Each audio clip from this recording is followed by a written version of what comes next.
अब ये बात हुई कि भाई मॉक कब से देना शुरू करना चाहिए, ये बहुत इंपॉर्टेंट क्वेश्चन है। देखो दो तरह के स्टूडेंट है, एक बच्चा है जो बिल्कुल नया है, जो अभी तैयारी शुरू कर रहा है, और एक बच्चा है जो पुराना है। पुराना का मतलब ये नहीं है, बुरी तरीके से मत इसको लेना, नया पुराना।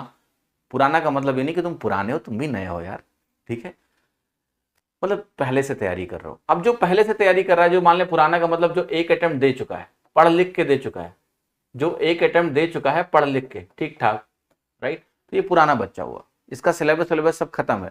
अब ये इस साल क्या करेगा, ये इस साल उसी सिलेबस को दोबारा खत्म करेगा, थोड़ा अच्छे से खत्म करेगा, मे बी नया टीचर पढ़े, अपनी स्किल्स को अपग्रेड करेगा।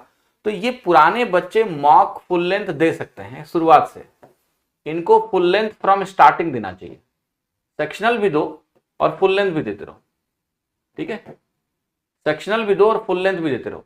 जो नया बच्चा है उसको पहले सेक्शनल से स्टार्ट करना है भैया, पहले अपना सिलेबस करो खत्म, पहले अपना सिलेबस फिनिश करो, और सिलेबस फिनिश करने के बाद आप मॉक दो। बिना पढ़े दोगे फालतू में फ्रस्ट्रेशन होगी, और फिर वो चीज आपके लिए ज्यादा सही नहीं है। तो जो बिल्कुल नए बच्चे हैं, जिन्होंने अभी तैयारी शुरू करी है, 2022 की तैयारी आप करो, आपका पहला टारगेट होना चाहिए कि मेरा सिलेबस खत्म हो। जब मैं सिलेबस खत्म होने की बात कर रहा हूं तो यहां पर दो चीजें आपको समझनी, मेनली जो आपका सिलेबस है वो मैथ और अंग्रेजी का है, ठीक है, मैथ और अंग्रेजी का सिलेबस जो है वो मेन सिलेबस है। अंग्रेजी में भी कुछ ही एलिमेंट है, ग्रामर है, वोकैबुलरी का तो कोई एंड नहीं है। देखो तो वोकैबुलरी थोड़ी वीक है तब भी स्टार्ट कर सकते हो आप, ग्रामर के रूल्स एटलीस्ट पढ़ लो, थोड़ा आरसी वारसी का प्रैक्टिस कर लो, and then you start giving full length mock also. GS में थोड़ा, जीएस तो कभी कंप्लीट होती ही नहीं है, तो जीएस के कंप्लीट, मैं फुल सिलेबस की बात कर रहा हूं, इसका मतलब ये नहीं कि जीएस का पूरा सिलेबस आपका खत्म होगा, कभी होगा ही नहीं, जीएस तो अनलिमिटेड है।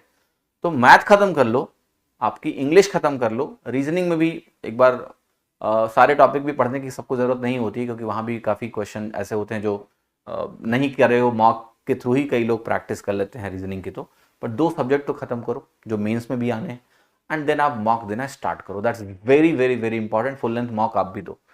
और जो पुराना बच्चा है उसको तो मॉक देना चाहिए शुरुआत में, जब एग्जाम की डेट्स नहीं है तो आप एक दो मॉक दो, ठीक है, जब शुरुआत में डेट नहीं है तो आप एक से दो मॉक दो, राइट, पर वीक कम से कम एक मॉक तो दो ही। और जब एग्जाम की डेट वोट आ जाए फिर तो फ्रीक्वेंसी बढ़ा दो यार, फिर तो आप डेली एक मॉक दो, डेली वन मॉक दो। जब एग्जाम की डेट क्लियर हो जाए कि एग्जाम मेरा 2 महीना बचा है काइंड ऑफ, तो डेली एक मॉक दो।